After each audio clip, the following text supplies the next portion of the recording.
வணக்கம் நண்பர்களே. தமிழ் சினிமாவில் நாட்டு நடப்புகளை மையமாக வைத்து சமூகத்தின் மீது அக்கறையுடன் பாடல் எழுதிய முக்கிய கவிஞரான பட்டுக்கோட்டை கல்யாணசுந்தரனார் பெட்டிக்கடையில் ஒரு சிறுவனை பார்த்து விளையாட்டாக பாடிய ஒரு பாடல் பிறகு எம்ஜிஆர் படத்தில் இடம்பெற்று பெரிய ஹிட் பாடலாக மாறியுள்ளதாம். வாங்க பார்க்கலாம். சமூக அக்கறையுடன் நாட்டில் நடக்கும் உண்மை சம்பவங்களை பாடலாக மாற்றிப்பாடுவதில் வல்லவராக இருந்த பட்டுக்கோட்டை கல்யாணசுந்தரனார் குறித்து வீரப்பன் என்பவரின் மூலம் தெரிந்து கொண்ட எம்ஜிஆர், பட்டுக்கோட்டை இதேபோல் வேறு ஏதேனும் பாடல் எழுதினால் உடனடியாக எனக்கு சொல்லுங்கள் என்று சொல்ல வீரப்பனும் சரி என்று சொல்லிவிட்டு சென்று விட்டாராம். அதன் பிறகு ஒரு நாள் வீரப்பனை தேடி அவரை அறைக்கு வந்த பட்டுக்கோட்டை கல்யாணசுந்தரம் அங்கு எல்லோரும் தூங்கி கொண்டிருப்பதை பார்த்து, என்ன இப்படி தூங்கி கொண்டு இருக்கீங்க, வாங்க கொஞ்சம் நடந்து போயிட்டு வரலாம் என்று சொல்ல அனைவரும் நடந்து சென்றார்களாம். அப்போது ஒரு பெட்டிக்கடையில் பொருள் வாங்கும்போது அங்கிருந்த பையன் தூங்கி கொண்டிருக்க அவனிடம் தூங்காத தம்பி தூங்காத என்று பாடல் வடிவில் கூறியுள்ளாராம். இந்த ஒரு வரியுடன் முடித்து கொண்டாலும் கம்யூனிஸ்ட் கட்சி அலுவலகத்தில் இந்த ஒரு வரி பாடலாக மாறியுள்ளதாம். 1957ஆம் ஆண்டு தேர்தலில் கம்யூனிஸ்ட் கட்சி படுந்தோல்வியை சந்தித்துள்ளதாம். முக்கிய கம்யூனிஸ்ட் கட்சி தலைவர்கள் தோல்வியை சந்தித்த நிலையில் இந்த தோல்வி ஏற்பட்டதற்கான காரணம் என்ன என்பது குறித்து விவாதிக்க கட்சி நிர்வாகிகள் கூட்டம் நடத்தப்பட்டதாம். இந்த கூட்டத்தில் பட்டுக்கோட்டை கல்யாணசுந்தரமும் கலந்து கொண்டாராம்.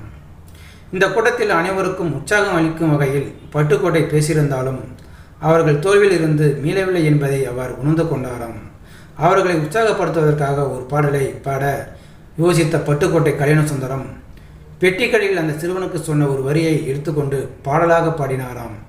அந்த பாடல்தான், தூங்காதே தம்பி தூங்காதே, நீயும் சோம்பேறி என்ற பெயர் வாங்காதே, தூங்காதே தம்பி தூங்காதே, சோம்பேறி என்ற பெயர் வாங்காதே, தூங்காதே தம்பி தூங்காதே, நீ தாங்கிய உடையும் ஆயுதமும் பல சரித்திர கதை சொல்லும் சிறை கதவும், நீ தாங்கிய உடையும் ஆயுதமும் பல சரித்திர கதை சொல்லும் சிறை கதவும், சக்தி இருந்தால் உன்னை கண்டு சிரிக்கும், சக்தி இருந்தால் உன்னை கண்டு சிரிக்கும், சத்திரம்தான் உனக்கு இடம் கொடுக்கும், தூங்காதே தம்பி தூங்காதே, நீயும் சோம்பேறி என்ற பெயர் வாங்காதே,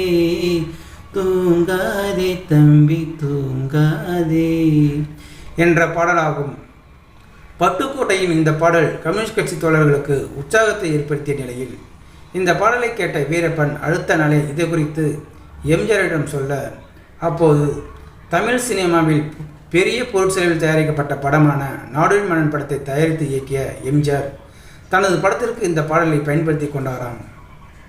இந்த பாடல் இன்றும் ரசிகர் மத்தியில் நல்ல வரவேற்பை பெற்றிருந்த நிலையில் நாடோடி மன்னன் திரைப்படம் எம்ஜிஆரின் திரை வாழ்க்கையில் முக்கிய படமாக அமைந்துள்ளது. இந்த பாடலை படத்தில் சேர்க்க வேண்டும் என்பதற்காகவே எம்ஜிஆர் அந்த பாடலுக்காக காட்சிகளையும் மாற்றினாராம். அதேபோல் இந்த பாடலை கம்யூனிஸ்ட் அலுவலகத்தில் பாடிய பட்டுக்கோட்டை அடுத்த தேர்தலில் நான் கம்யூனிஸ்ட் கட்சிக்காக பிரச்சாரம் செய்கிறேன் என்று கூறியிருந்த நிலையில் அடுத்த தேர்தலுக்கு முன் அவர் மரணமடைந்து விட்டாராம்.